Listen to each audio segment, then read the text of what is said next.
What's up, everybody? This is Word of a Rebel, and if you missed it, be sure to check out last week's episode where I break down how I made sacrifices in my own life. I kind of break down the various examples of what it was that I did and gave some insight into what you can do to make those financial sacrifices in the short term so that you can live the life that you deserve to live and want to live for the long term. So in this episode, I want to kind of expand on something I mentioned last week.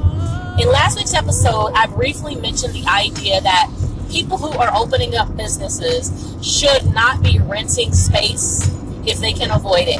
The goal should be that you own your space. And in last week's episode, I mentioned a mechanic as being an example of that. So that the mechanic basically buys a property that also has a garage and that he manages his business outside of that garage. But that goes well above and beyond just simply the mechanic. This goes into someone who might want to open up a grocery store.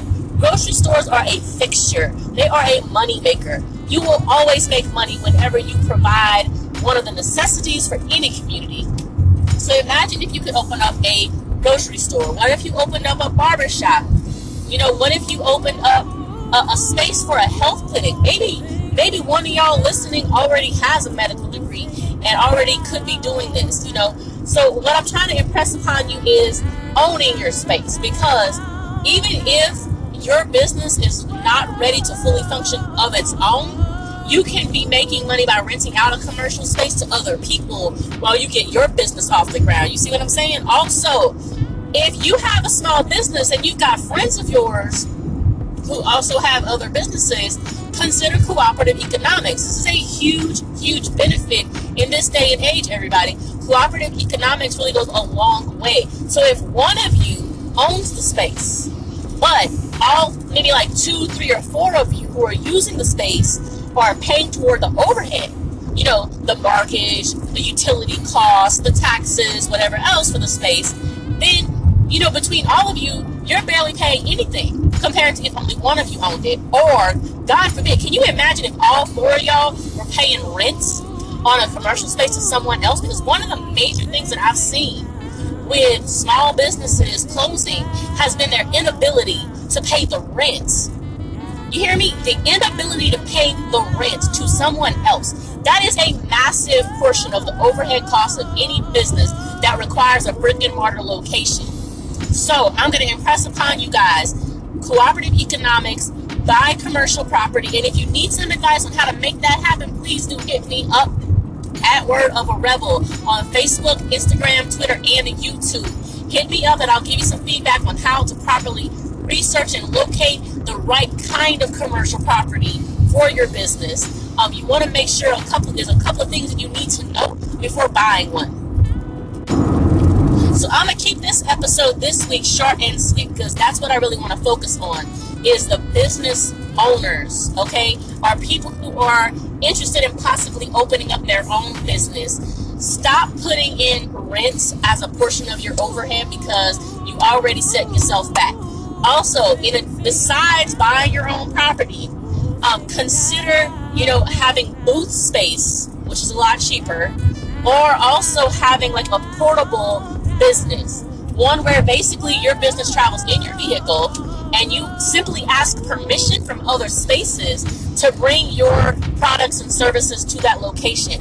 Or you can also start up your small business, whatever it might be, and look for related businesses in your area and ask them if you can pay them a small fee to kind of come in and offer services and goods in their location. Try to think outside of the box so that you can go ahead and get your business started, because imagine if you could get permission from a business to be present inside their space or just outside of their space. And maybe you've got like a food-based business, or maybe you've got books that you're selling, or maybe you are a massage therapist or a Reiki healer, or maybe you're a barber, or maybe you have a juice line that you just want to start selling. Why not go ahead and start it now, where you can start generating income and set yourself up to buy that commercial property in about 2 years? If you can start making money now with your business at a small scale, like a lot of people don't think about that. A lot of people they have their big vision, which is beautiful. By all means, have your big vision. but they think they have to get that now. And so they end up financing, rent for the space. They end up financing like $30,000 just to kind of get started, sometimes more than that just to get started. Why not go ahead and put yourself in a position to not have to pay nobody interest, to not have to pay nobody rent? Go ahead and start your business small by working with an already existing business that is not your direct competition, but instead something where you're adding to them, right? You're adding to their business operation with whatever it is that you're bringing in. So for example, if you know that there is a vitamin shop, right? And you provide vegan food or Reiki healing, or maybe you sell sage and rosemary and other herbs, go ahead and hit them up and say, hey, you know what? You already got this fine-tuned operation. What if I come in and just kind of add on to that? Just a little something.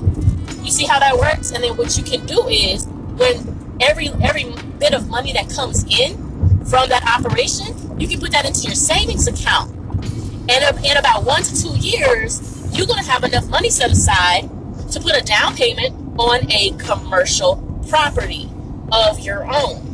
Now imagine the power in that, because your business will make money, as I mentioned at the beginning of the episode, but any other person, any other business that you bring in can come in and also give you rental income on that commercial property. The opportunity within that is boundless, and I'm going to impress upon all of you. If you live in a city where the rental market, if you know that rental market is abusive, as we know in New Orleans it is abusive, flip that. You have the right to set the rent for your space that you own. You can still make money and charge less than all these greedy motherfuckers out here. I was trying to decide if I was going to curse or not, and I decided it needed to be done. Because they got a lot of greedy motherfuckers out here who are bleeding businesses dry, who are bleeding citizens dry, who are renting apartments and whatnot. You set your rent where you know you can still make money, but you're not abusing other people in your community. You feel what I'm saying? But you set yourself up first. So start your business off small if necessary. Every little bit counts. Yes, your big vision is beautiful, and yes, you do deserve to achieve it, and in due time you will. But let's make sure that we are doing it in a way that creates generational wealth. Let's make sure that we get rid of some of these things that we know causes us to lose businesses. Think about that. A lot of small businesses close out because they can't afford the overhead. And the major issue with that overhead is those rent prices for a space that you should be owning. This has been Word of a Rebel. Be sure to hit me up at Word of a Rebel, as I mentioned before, Instagram, Facebook, YouTube, and Twitter. If you got any questions, please feel free to hit me up. Let's dialogue on this. Let's talk about it and see how we can make this a come up. Not just buy back the block, but buy back the whole damn city. Peace.